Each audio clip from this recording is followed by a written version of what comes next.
పార్టీలో అనేక సంవత్సరాలుగా దశాబ్దాలుగా పార్టీ జెండాలు మూసినటువంటి బడుగు బలహీన వర్గాలను నేతలను కాదని చెప్పి ఆర్ కృష్ణయ్య గారు లాంటి వారిని పెడితే ఇవాళ ఆర్ కృష్ణయ్య గారు తాను టీడీపీ వ్యక్తిగా టీడీపీ ఎమ్మెల్యేగానే ఐడెంటిఫై చేసుకోలేని పరిస్థితి వచ్చింది. ఇదంతా తెలుగుదేశం వ్యూహాత్మక తప్పిదాలు కాదా?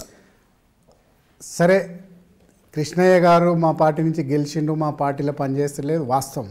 కానీ ఆనాడు చంద్రబాబు నాయుడు ఏమన్నాడంటే అన్ని కులాలకు బీసీ వర్గానికి భారతదేశంలో ఉన్న బీసీలన్నీ కూడా జాతీయ పార్టీ బీసీకి అధ్యక్షుడు కృష్ణయ్య గారు పెద్ద నాయకుడు, ఆయన జాతీయ నాయకుడు అయిండు.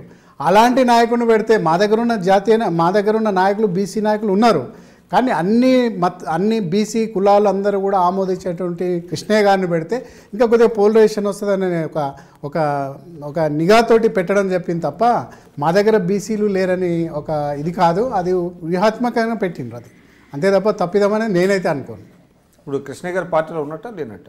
ఉన్నాడు, పార్టీలో ఉన్నాడు, అసెంబ్లీలో మా తరపున మాట్లాడుతూ ఉన్నారు.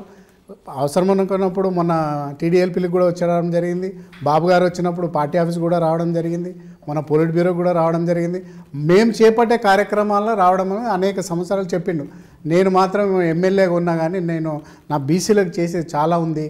గతంలో కూడా చంద్రబాబు నాయుడు గారు ఓడిపోయింది మన తెలంగాణ వచ్చిన తర్వాత, నువ్వు పార్టీ పగ్గాలు ఎందుకు పట్టవు అని చెప్పి అడగడం జరిగింది. ఆయన ఏమన్నా నాకు బీసీలో ముఖ్యము, నేను పార్టీని లీడ్ చేయలేని చెప్పి పక్కకు జరగడం చెప్పి ఆయన పక్కకు ఉండడం అనేది అందరికీ తెలిసిన విషయం అది.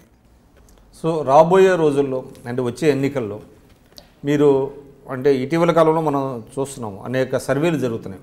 ఆ సర్వేల్లో ఎక్కడా కూడా తెలుగుదేశం పార్టీకి ఒక్క స్థానం కూడా ఇవ్వటం లేదు. దీన్ని బట్టి రేపు ఏ విధంగా బలోపేతం అవుతారు మీరు?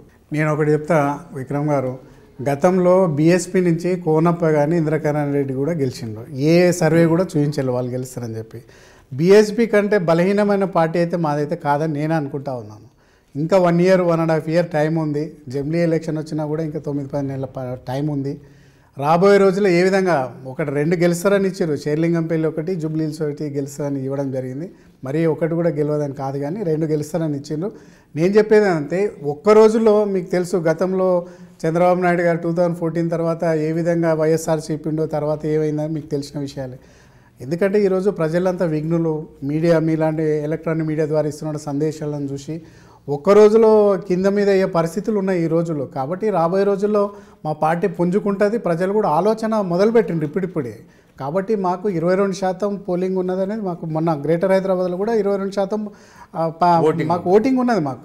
కాబట్టి మాకు పునాదులు ఉన్నాయి, మేము చెప్పుకోవడానికి చాలా ఉన్నాయి. హైదరాబాద్లో మాత్రం అంతటా తెలంగాణలో ఆంధ్రాలో కూడా లేవు అంతగానం, తెలంగాణలో చెప్పుకోవడం చాలా ఉన్నాయి.